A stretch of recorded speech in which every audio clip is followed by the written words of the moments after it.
तर नमस्कार मित्रांनो, एका नव्या व्हिडिओमध्ये सर्वांचे स्वागत आहे. तर मित्रांनो, मी सध्या जालना जिल्ह्यामध्ये आहे आणि रोहिलागड केसरी या मैदानामध्ये आहे आणि शाकीर तात्याचा आज 2 नंबर झालेला आहे. तर बघू शकता शंकर आहे आपल्यासोबत. तर संपूर्ण माहिती जाणून घेऊया. नमस्कार दादा. नमस्कार. सर्वप्रथम आमच्या प्रेक्षक वर्गांना आपले संपूर्ण नाव सांगा. माझं नाव शाकीर मजीद खां पठाण, राहणार तळेगाव, तालुका फुलंब्री, जिल्हा संभाजीनगर. आज कशा जल्लोष आहे तुमच्या? आज 2 नंबर झाला. नाही, जल्लोष चांगलाच झाला.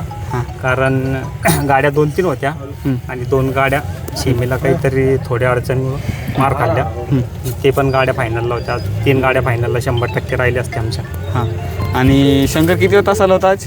शंकर 3 नंबर तासाला होता फायनलच्या फेऱ्यात. हा, फायनलच्या फेऱ्यात. हां. आणि 2 नंबरचा मानकरी. हा, 2 नंबरचा मानकरी. आणि कुठल्या बैलाबरोबर कारण होता? 1 नंबर झाला असता. हां. दीपकची पण गाडी टाईट होती. हां. जी करणं ऐन मधल्या टप्प्यात येऊन थोडीशी काहीतरी कॅरी बॅग होतं, काय होतं खाली पडेल पेपर काहीतरी, मध्ये थोडी अशी उडी मारली. तेवढ्यात 1-1.5 चकडीचा अंतर कटला. जिगर बरोबर होता हो ना. हा. आणि कोणत्या खांदीला पडा शंकर? शंकर दोन्ही खांदी, काहीच विषय नाही त्याचा. पण आज कुठल्या खांदीला पडाला? गटाला उजवीला पळाला हां. आणि सेमीला आणि फायनलला डावीला पळाला. 2 फेरे.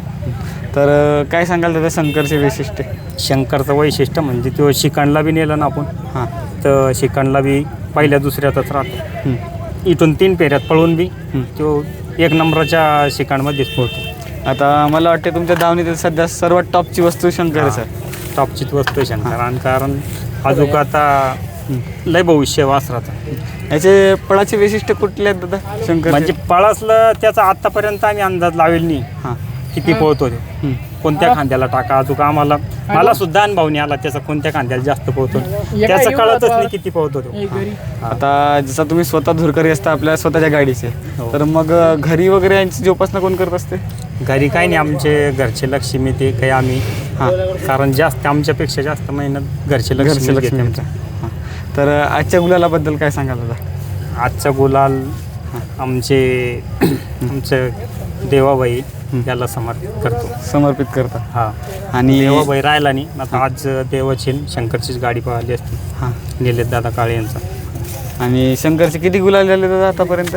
गुलाल भरपूर झाले. शिकांडला बी भरपूर नंबर झाले. हां. आणि 3 फेऱ्यात बी आपल्याला आणला तेव्हापासून नाराज नाही केला त्यानं.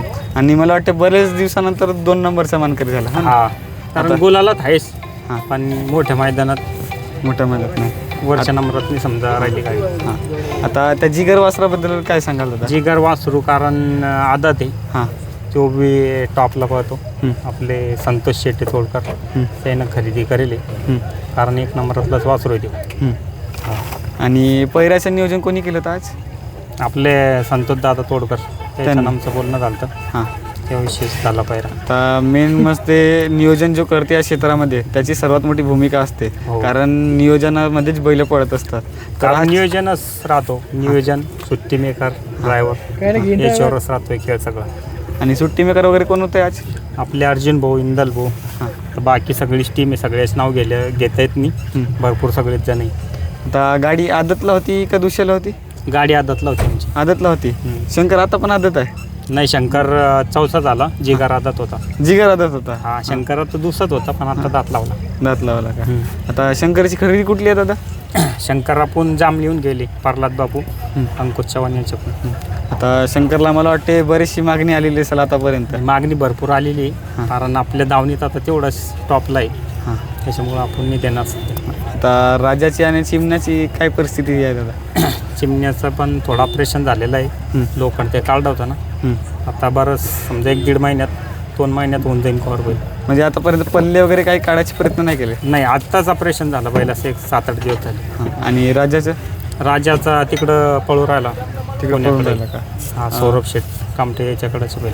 पुराणा फॉर्म वापस यायचा आहे त्याचा. राजा पण चांगला टॉपला पळू राहिला. काहीतरी पायऱ्यामुळं मागं आहे बैल. आता तिकडे जायची तयारी चालू आहे का? हा, चालू आहे पश्चिम महाराष्ट्रात. हा. राजा आता 11 तारखेला पळणार तिकडं. हां का? आता उद्याच्या मैदानाबद्दल काय सांगाल दादा? सोन्या 50-50 केसरी.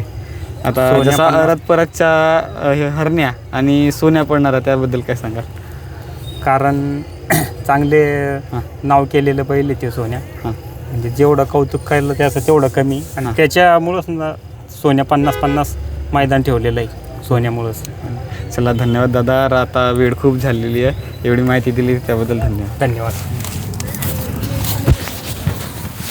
बोलायला बोत काय होतं.